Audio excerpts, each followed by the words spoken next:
Let's dive into a crime that's so bold, so brilliantly planned, it became the stuff of legend. The Great Train Robbery. Honestly, it was a heist that should have been absolutely flawless. But as you're about to see, even the most perfect plans can be completely wrecked by one tiny, almost unbelievable mistake.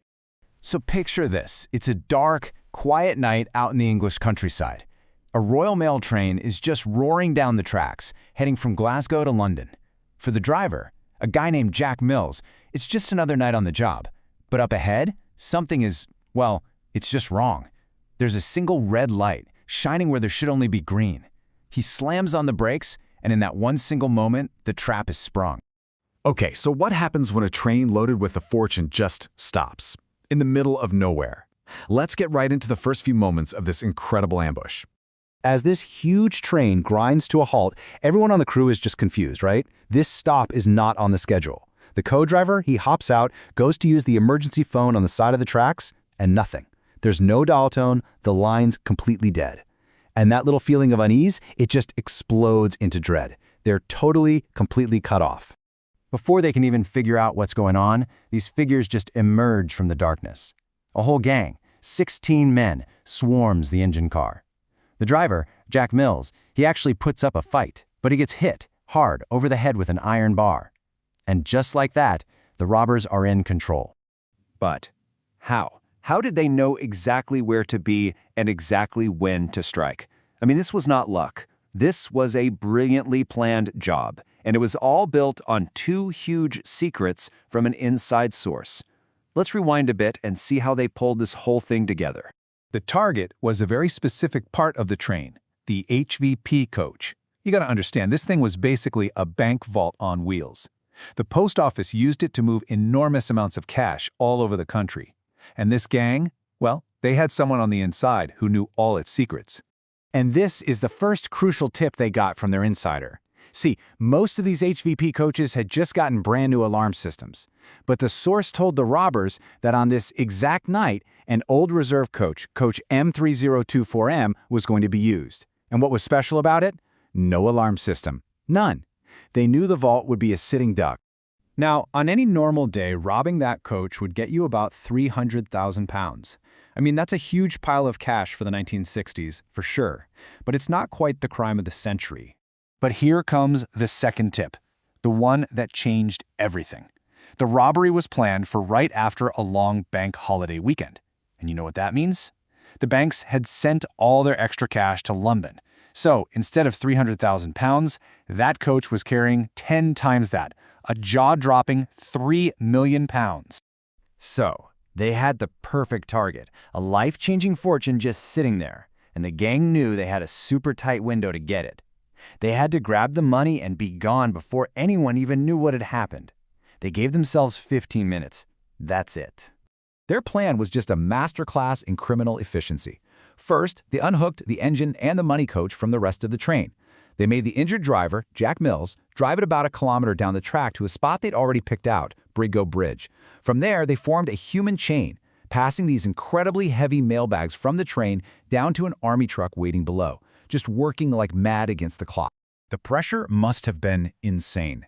In this desperate, crazy rush, they managed to haul 120 of the 128 mailbags onto their truck. They actually had to leave the last 8 behind. Still, they got almost all of it before just vanishing into the darkness. And let's just stop for a second and appreciate the scale here. We're not talking about a couple of briefcases full of cash. The money they stole weighed 2.5 tons. It was this huge physical job, and they did it all in just 15 minutes. Unbelievable. So they'd done it. They had pulled off the perfect crime. Or so they thought.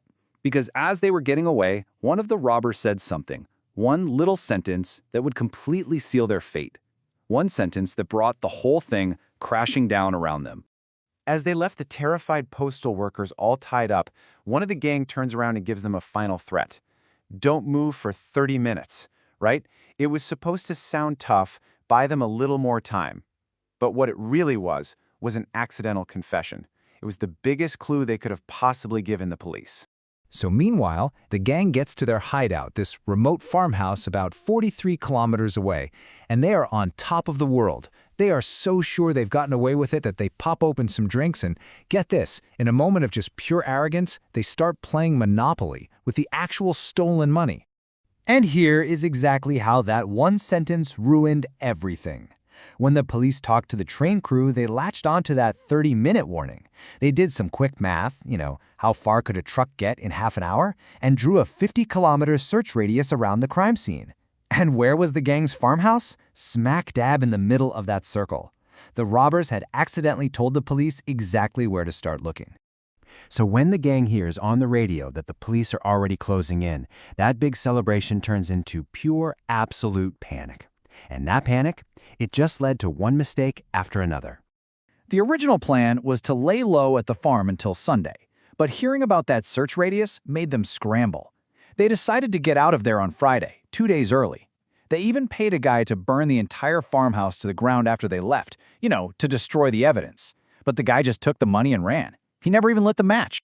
So when the police, acting on a tip from a neighbor, finally raided that farmhouse, they just couldn't believe their luck.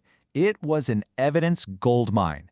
They found the empty mailbags, they found the truck the robbers had tried to repaint, and the real kicker, they found that Monopoly set, covered in fingerprints, which the gang had totally forgotten to wipe clean in their panicked escape. The fingerprints all over that game board were everything the police needed. Since most of the gang already had criminal records, their prints were on file.